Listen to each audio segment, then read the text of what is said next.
Hello guys, কি খবর তোমাদের? তো আমি যে সাবজেক্ট বাড়িতে গিয়েছিলাম ঘুরতে, সেটার জন্যই তো আমি ওইখান থেকে আসার সময় এই টি শার্টটা কিনে আনছিলাম। কেমন লাগতেছে আমার লুক তোমরা কমেন্টে জানাবে। আর হ্যাঁ, squid game 3 hide and seek in real life খেলার জন্য আমি এটা বের করছিলাম। তোমাদেরকে একটা ডেমনস্ট্রেশন কীরকমভাবে আমরা খেলতে পারি সেটা দেখানোর জন্য আমি এই নাইফটা বের করছিলাম। এটা নকল, কিন্তু রিয়েল না, তোমাদের টেনশন নেই। এটা ফোল্ডেবল কাটানো ছিল একটা বিশাল বড়, যেটাকে ফোল্ড করা যেত, কিন্তু এটার সিস্টেম ভেঙে গেছে, তাই আমি টেপ মুড়ে রেখে দিয়েছি। আর এই দেখো নাইফটা।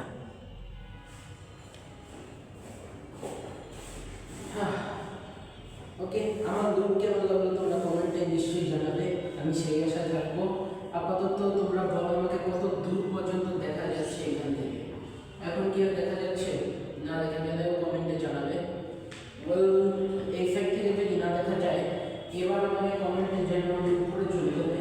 এখন আমাকে দেখা যাচ্ছে, হয়তো বা দেখা যাচ্ছে, কমেন্টে জানাতে ভুলবে না। আর হ্যাঁ, আমরা সাবেক ভ্যালিতে গিয়েছিলাম, যা কিনা আমাদের এই ঢাকা সিটি থেকে প্রায় 1800 ফিট উচ্চতায় ছিল। আর আমরা তার থেকে উঁচু 1850 ফিট উচ্চতায় গেছিলাম সাবেক হেলিপ্যাড এর সামনে। মিলিটারি রেস্টুরেন্ট ছিল, আর্মিদের একটা রেস্টুরেন্ট। আমরা সেখানে গিয়ে ব্যাম্বো চিকেন খেয়েছি, পরোটা খেয়েছি রাত্রেবেলা, আর দুপুরবেলা হাঁসের মাংস, ডাল, সবজি দিয়ে ভাত, আর গরুর মাংস, মুরগির মাংস নিয়েছিল সবাই। তো তোমরা বুঝতেই পারতেছো আমরা কত ফান করেছি।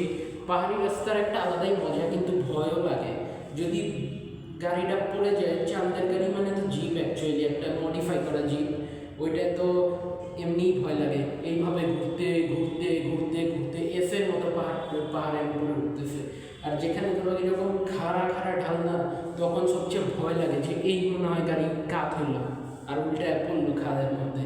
খুবই ভয়ঙ্কর, কারণ এক সাইডে পাহাড় থেকে আরেক পাশে খাদ। তোমরা আমার ভিডিওগুলো যারা দেখতেছো তারা তো দেখতেছো, এই যে ব্লগগুলো আমি তোমাদেরকে দেখানোর চেষ্টা করছি কীরকম খতরনাক রাস্তা। সিরিয়াসলি কেউ বিলিভ করতে পারবে না। আমি এই জন্য কিছু ভিডিওতে জিজ্ঞেসও করছি যে বাংলাদেশে এত সিনিক বিউটি থাকতেও মানুষ কেন বিদেশে যায় ওইখানকার সিনিক বিউটি উপভোগ করতে, যখন কিনা সেখানের থেকে এইখানেই আমাদের ওই একই জিনিসগুলো আছে, আর আমরা এখান থেকেই সেগুলো ফিল করতে পারি। হ্যাঁ, ওখানকার জীবন ব্যবস্থা উন্নত আমাদের থেকে, হইতেই পারে। আমরা উন্নয়নশীল দেশ, আর সবাই যায় উন্নত দেশে যেখানে জীবন ব্যবস্থা অনেক উন্নত। ঠিক আছে, মানলাম, এটা কেউ কেয়ার করে না। কিন্তু কেউ কেউ বলে যে এখানে ন্যাচারাল বিউটি আছে। এখানে কি দোষ করছে আমাদের দেশ? কি দোষ করছে ন্যাচারাল বিউটিতে? আমাদের দেশ কি কম আছে ন্যাচারাল বিউটি? যারা সাবেক গেছে বাংলাদেশে তারা তো সবাই জানে যে কীরকম।